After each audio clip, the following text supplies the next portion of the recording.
Alors bonjour, donc je m'appelle Mathieu Delamotte, je suis médiateur à la batterie d'Asville et également chargé des collections.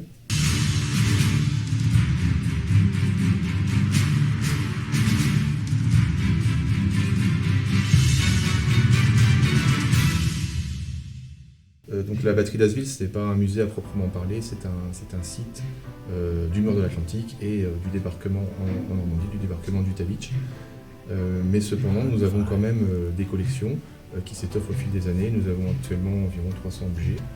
Aujourd'hui, je voulais vous présenter ce fonds qu'on a récupéré en 2021, qui nous a été confié par Hubert Treiber, le fils du commandant de la batterie d'Asville.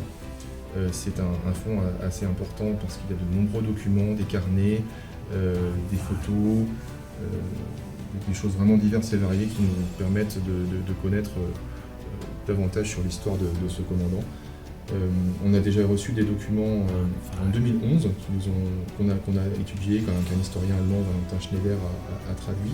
Ceux-là, pour l'instant, ne sont pas encore inventoriés et on va commencer très prochainement, je pense, à les étudier.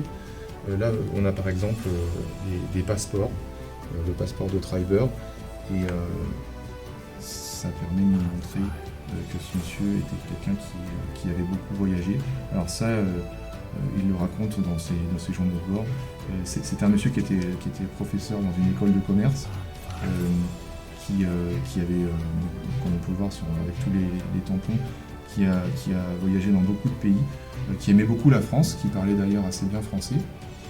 Et d'après les témoignages qu'on a eus des habitants du village, qui entretenaient de bonnes relations avec les Asvillais. Il a logé par exemple chez une famille, la famille Jeanne, qui possédait la plus grande ferme du village. Et on imagine qu'au départ la cohabitation a été compliquée. Il faut imaginer quand même une garnison de 170 soldats dans un petit village de 100 habitants. C'est quand même une occupation assez lourde. Donc je pense qu'au début ça va être compliqué. Mais petit à petit, Treiber va réussir à tisser un lien avec cette famille et fraterniser un petit peu avec ses Asvillais.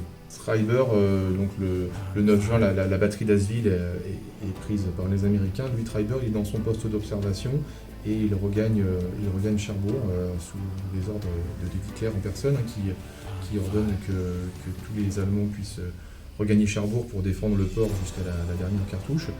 Et donc Treiber va suivre cet ordre, va remonter et va se faire capturer au château de Tour-la-Ville, dans le parc du château de Tour-la-Ville, le matin du 26 juin 1944. Il va être fouillé, séparé de ses soldats et emmené dans le camp de prisonniers de Foucarville pour ensuite être envoyé dans un camp de prisonniers en Angleterre. Et donc il va rester là-bas jusqu'en 1945.